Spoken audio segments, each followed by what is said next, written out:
나왔습니다.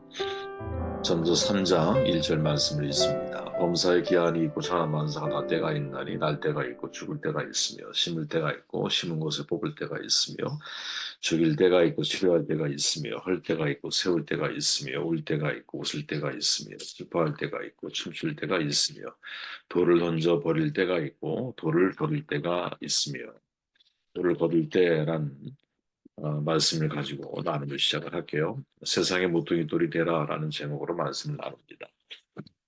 어제 우리가 나눈 말씀이죠. 마귀의 첫 번째 시험.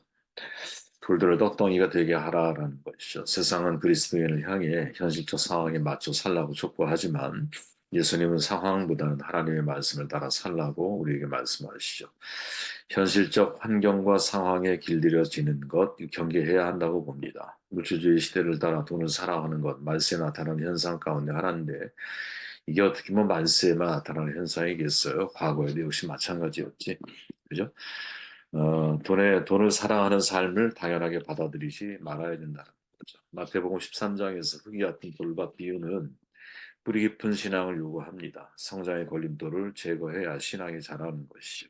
태어났는데 자라지 않으면 그것만큼 고통스러운 게 없어요. 즉 마태복음에 나타나고 있는 돌들, 이 돌들의 상징하는 상징성을 보면 말씀과 긴밀하게 연관되어져 있다라는 거죠. 그렇게 말씀을 가리는 돌이 있다면 그것은 다 되도록이면 제거하고 신앙의 성장을 가로막는 걸림돌이 있다면 그것을 제거해 나아가는 것이 우리에게 참 중요한 문제이구나 하는 생각을 해보았습니다. 또 오늘 솔로몬은 말하죠. 돈을 거둘 때가 있다. 돌을 거둘 때가 있다. 그럼 거두어야 할 돌이 뭐 어떤 돌일까? 어떤 상징적인 의미를 성경에서는 돌로 표현하며 사용하고 있을까? 뭐 사실은 많은 다양한 내용들이 있지만 저는 오늘 한 가지만을 주목하기 원하는데 마태복음 21장에 보니까 이렇게 말하죠. 예수께서 이르시되 너희가 성경에 건축자들이 버린 돌이 모퉁이의 머릿돌이 되었나니 이것은 주로 말미암아 된 것이요 우리 눈에 기이하도다 함을 읽어본 일이 없느냐.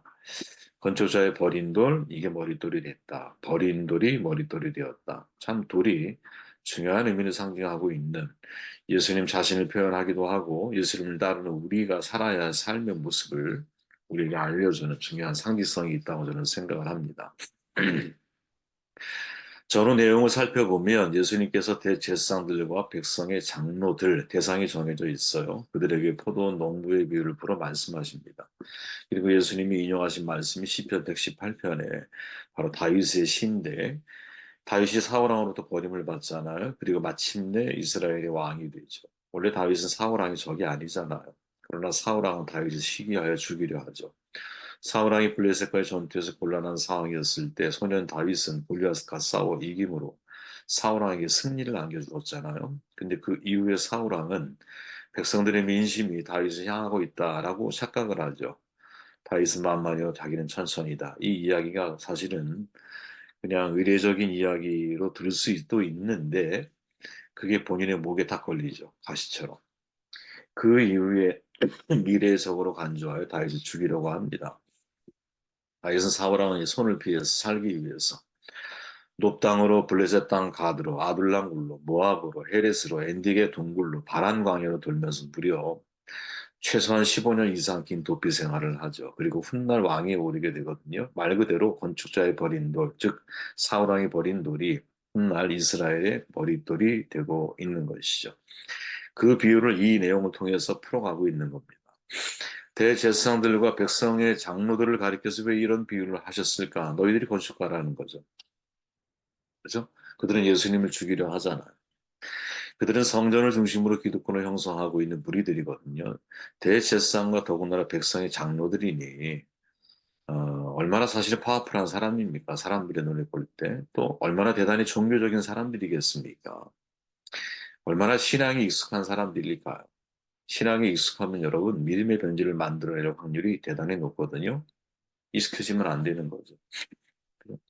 대제사장만큼 제사에 익숙한 사람이 어디 있으며 백성의 장로들만큼 바로 그러한 일들에 이 습관적으로 아주 오랜 연륜 동안 연륜이 쌓이는 동안 그 신앙이 습관화된 사람들 확률이 대단히 높죠.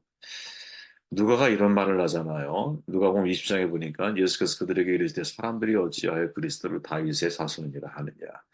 시편에 다윗이 신이 말하였을 때 주께서 내 주께 이르시되 내가 내 원수를 내 발등상으로 삼을 때까지 내 우편에 앉았으라 하셨도다 하였느니라. 그런데 다윗이 그리스도를 주라 칭하였으니 어찌 그의 자손이 되겠느냐 하시니라. 모든 백성이 들을 때에 예수께서 그 제자들에게 이르시되 긴 옷을 입고 다니는 것을 원하며 시장에 문안 받는 것과 회당의 높은 자리와 잔치의 윗자리를 좋아하는 서기관들을 삼가라. 그들은 과부의 가산을 삼키며 외식으로 길게 기도하니 그들이 더 엄중한 심판을 받으리라 하시니라. 서기관과 과부를 비교하고 있죠. 서기관은 율법학자예요. 율법에 대해서 얼마나 아주 정통한 사람이겠습니까? 그런데 서기관들을 삼가라고 말씀하고 있죠. 이유가 뭘까? 그들이 율법을 너무나 잘 아는데 너무나 잘하기 때문에 율법이 자기에게 해당이 안 되는 거죠. 마치 법조인들이 법을 너무 잘 알기 때문에 법을 악용해서 그 법망을 피해 다니는 일들을 우리는 목격을 하잖아요. 근데 그 사람에겐 법이 아니죠. 자기가 법 위에 있는 거죠. 법 위에 있는 거야. 서기관들도 마찬가지라는 거. 율법을 너무 잘하니까 내가 율법 위에 있다고 생각을 해. 율법의 적용을 타인에겐 하지만 자기에겐 적용하지 않아. 이게 사실은 종교인으로 전락되어지는 무서운 모습인 겁니다, 여러분. 여러분, 종교인과 신앙인은 다르잖아요. 종교인은 종교를 가진 사람이고, 신앙인은 그 종교를 전적으로 신뢰하고 따르는 사람이죠.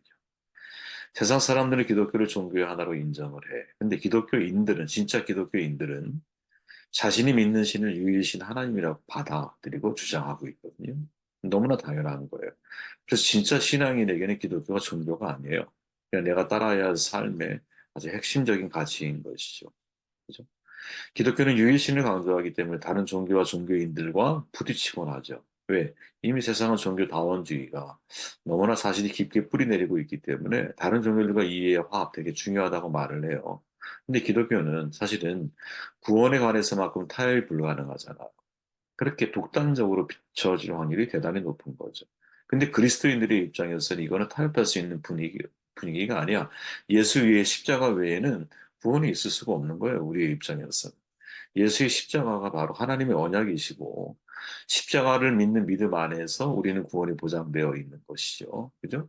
그렇게 다른 종교가 말하고 있는 구원의 길은 여러분 우리에게 해당 사항이 없는 거예요. 자신이 죄인인지를 아는 사람만이 그 죄를 사하기 위해 대신 죽으신 대속적 대신이 되신 예수님이 나에게 의미가 있어지는 거지. 죄인인지 모르는 사람이 그죠? 되게 무서운 거. 여러분, 인문학적인 심리학과 상담의 가장 큰 문제가 뭘까? 간단해요, 여러분. 그들은 여러분, 이, 이, 이 죄의 문제를 여러분, 질병의 문제로 다룬다라는 거예요, 질병. 그냥 질환인 거야, 이. 그런데 성경은 그렇게 말하지 않잖아요. 성경은 죄의 문제를 질병의 문제가 아니라 하나님 앞에 파멸에 이르는 정말 예수 그리스도의 보혈의 피가 필요한 그러한 문제로 성경은 이해를 하잖아요. 세상의 상담과 심령은 그렇게 생각하지 않는다. 그게 근본적인 차이점이에요. 그래서 세상의 이 문제에서는 질병의 일환이기 때문에 이거를 하나님과 연결할 수가 없는 거야. 그게 한계인 거죠. 하나님과 연결이 안 되기 때문에 치유가 불가능한 거예요. 치유의 한계가 있는 거야. 불가능하다는 표현은 좀 적합하지 않은 것 같고, 그들도 치료하는 게 분명히 있을 테니까. 다시 원점으로 돌아보면 바로 여러분이 서기관과 같은 모습을 누가 대제사장과 백성의 장로들이 가지고 있는 거죠. 종교인들은 여러분 자기가 바라는 신을 찾는 거예요.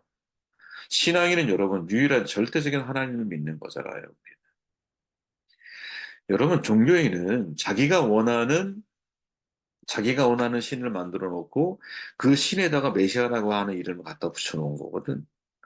이 무슨 말이냐? 지금 이들이 기대하고 있는 메시아라고 하는 단어는 여러분, 성경이 말하는 메시아를 주목하고 있는 게 아니야. 오래도록 내가 성경이 익숙하고 또 혹은 율법이 내가 익숙하여져 있다 보니까 그 성경이 말하는 메시아가 나에게 뿌리 내린 게 아니라 그것으로 인하여 해석된 나의 메시아, 내가 기대하는 메시아를 기다리고 있는 거죠.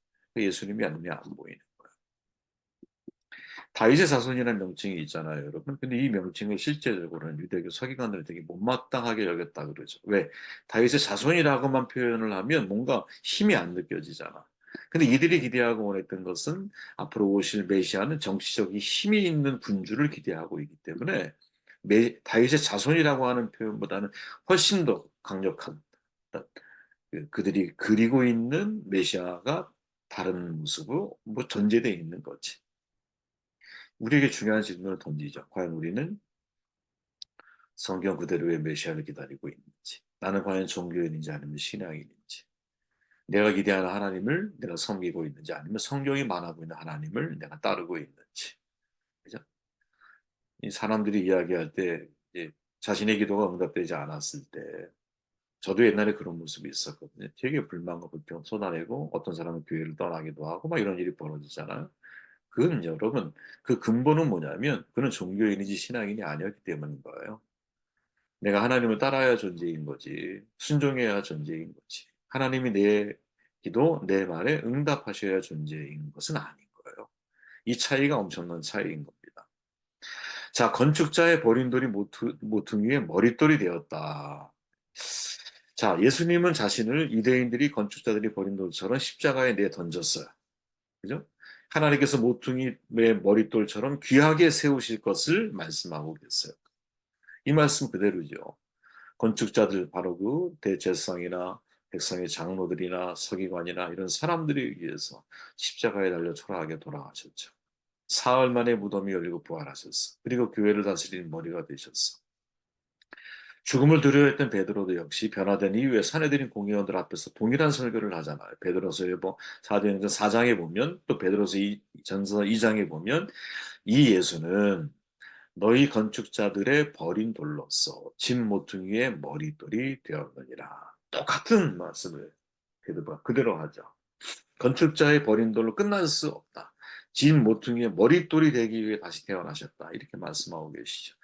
앞에는 뭐예요? 건축자 버린 돌, 쓸모없는 것처럼 보였어. 그 사람들이 버렸어. 근데 하나님이 그를 어떻게 하나님과 죄인 사이를 연결하는 아주 중요한 모퉁이의 머릿돌로 그를 다시 부활시키신 거죠.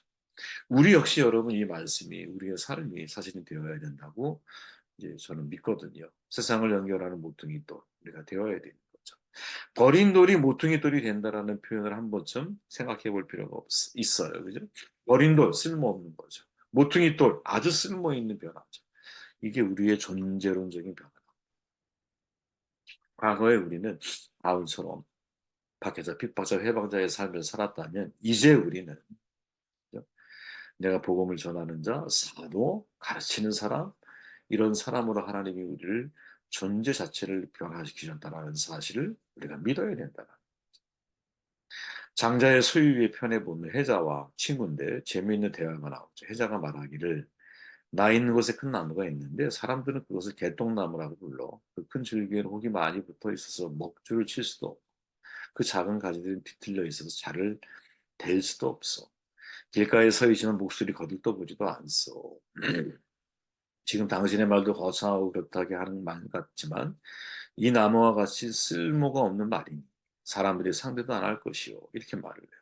그러니까 장자가 말하기를 지금 당신은 큰 나무를 가지고 그것이 쓸데가 없다고 근심하고 있어. 그래도 아무것도 없는 광활한 들에 있는 나무 밑에서 쉬기도 하고 그 아래서 낮잠을 자지 않소. 그 나무는 고든 목재로는 쓸모가 없어서 도끼에 일찍 지키지 않아.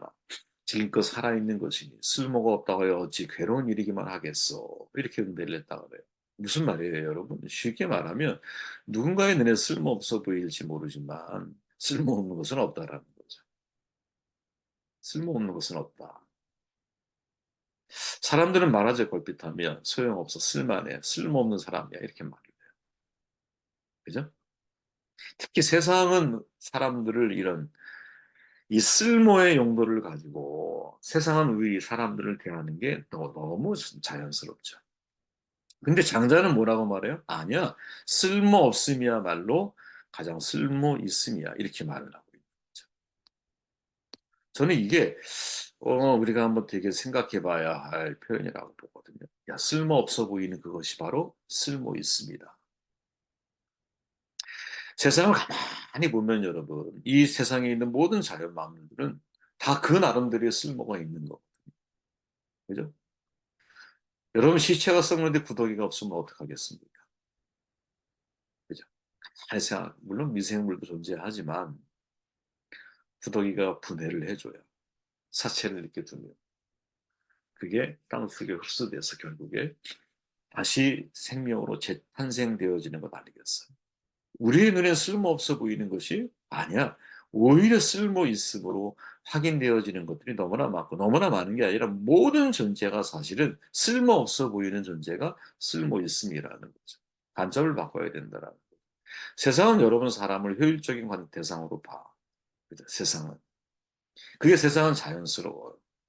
그래서 세상은 언제든지 내가 이제 교체가 가능한 존재인 거예요. 그 부모가 한 말처럼 세상은 대체가 다 가능해. 근데 하나님에게 대체가 불가능한 인간은 한 사람 한 사람이다. 그죠? 그래서 마스터피스 하나님의 걸작품들인 거죠. 이런 믿음으로 우리가 나를 보고 사람을 볼 수 있겠느냐? 이런 믿음으로. 그죠? 이런 믿음으로 아무리 나에게 불편한 사람, 나에게 별 의미가 없고 또 나에게 해코지를 많이 하고 지금도 뭔가 가시에 걸린 것처럼 힘들게 하는 사람들이라 할지라도 그를 어떤 효용성에 의해서 쓸모없음으로 바라보지 말고 항상 하나님의 관점에서 그래도 이 사람은 하나님 앞에 쓸모 있는 사람이야. 내가 그래야 사람들을 연결하는, 그죠? 세상을 연결하는 그런 존재가 되지 않을까요? 그런 생각을 해보게 되었다라는 거예요. 학기 중에 일본 선교사님과 대화를 나눠본 적이 그분이 그런 이야기를 해요. 우리나라 일본 이웃하고 있는데 일본 선교사를 간다라는 게 우리 입장에서 쉽지가 않잖아. 그죠? 되게 낯설게 느껴지죠. 물론 하나님이 인도하시고 부르심으로 가신 거죠. 그분의 이야기의 내용이 그런 거예요. 하나님이 그것도 허락한 지정학적인 운명이라고 보는 거예요. 일본이 아무리 얄밉고 마음에 안 든다고 해도 이사 갈 수도 없고 주어진 지리적 환경을 바꿀 수도 없어요. 그러니 어떻게 그 나라를 바라보는 눈을 바꿔야 되는 거죠. 눈을 바꿔야 되는. 한일 간의 갈등을 어떻게 해소할 수 있을까? 상생할 수 있을까? 이게 이제 본인이 그 현장에서 고민하고 현장에서 생각해야 할 중요한 이제 하나님의 관점인 거죠. 그죠? 우리에게 이런 변화, 또 이런 관점의 은혜가 좀 있어야 되지 않을까? 네, 오늘은 건축자의 버린 돌이 모퉁이의 머리돌이 되었다라고 하는 이 돌에 대한 상징적인 의미가 무엇인지를 또 다른 각도에서 한번 말씀을 나눴어요. 건축자, 종교인이 아닌 신앙인이 되어야 한다는 메시지가 있다면 버린 돌이 머리돌이 모퉁이 돌이 된 것처럼 우리가 세상의 모퉁이 돌이 되어야 되는데 그러려면 관점이 하나님의 관점, 자꾸 나를 변화시켜 바꿔 나가야 되지 않을까 하는 생각을 해보게 되었습니다.